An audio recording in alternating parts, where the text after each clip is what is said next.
আমি হলাম অগি।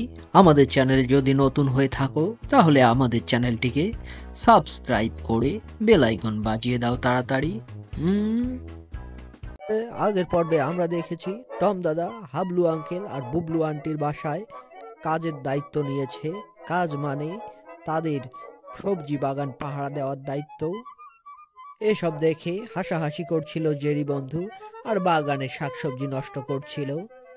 দাদা সেদিকে লক্ষ্য করেনি, টম দাদা শুধু পাহারা দেওয়ার নামে লেফট লাইট করে যাচ্ছিল। তারপর হঠাৎ দেখে ফেললো যে জেরি বাগান নষ্ট করছে। তখনই মাথাটা গরম হয়ে গেল টম দাদার। টম দাদা ঠিক করলো জেরিকে একটা টমেটো ছিঁড়ে মারবে। আর যেই কথা সেই কাজ।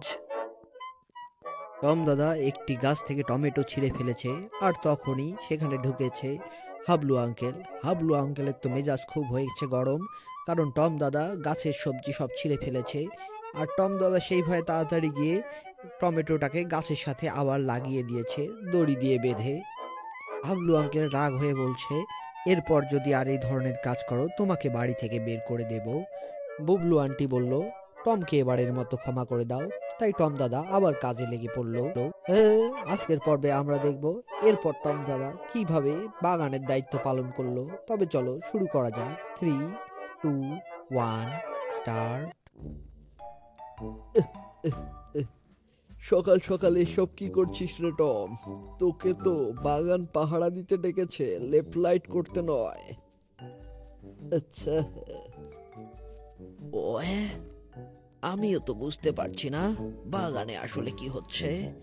আমার চোখের সামনে বাগান থেকে গাজর চুরি হয়ে যাচ্ছে। এখন আমি কিভাবে বাগান রক্ষা করব? চোরের হাত থেকে গাজরগুলোকে তো বাঁচাতেই হবে। একটা বুদ্ধি তো বের করতেই হবে। একটু ওই সাইড থেকে গিয়ে দেখি, এবার একটু এই সাইড থেকে গিয়ে দেখি। কোনো সাইড থেকেই তো বোঝা যাচ্ছে না কি হচ্ছে। ওয়ে, এবার বুঝতে পেরেছি। মনে হয় মাটির নিচ থেকে গাজরগুলোকে কেউ নিয়ে যাচ্ছে।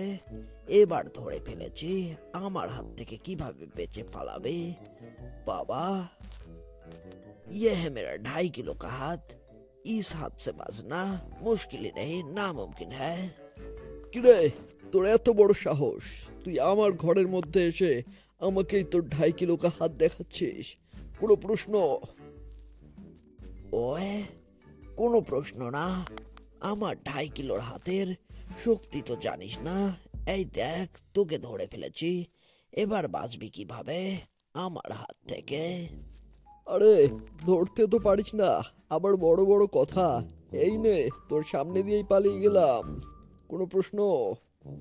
ওয়ে, চোরের মায়ের বড় গলা। পালিয়ে গেছিস, পালিয়ে যা। গাজর তো নিয়ে যেতে পারিস নি। আরে, এসব কি হচ্ছে?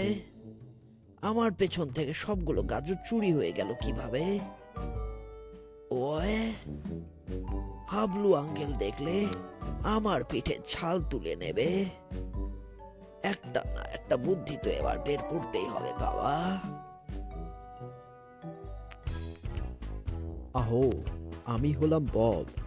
আমাদের চ্যানেলে এরপর টম দাদা নতুন কি বুদ্ধি বের করলো তা দেখতে হলে সাবস্ক্রাইব করে বেল আইকনটি বাজিয়ে দাও ঝটপট। আর আমাদের চ্যানেলের ভিডিওগুলো ভালো লেগে থাকলে লাইক, কমেন্ট, সাবস্ক্রাইব, শেয়ার করতে ভুলে যেও না যেন।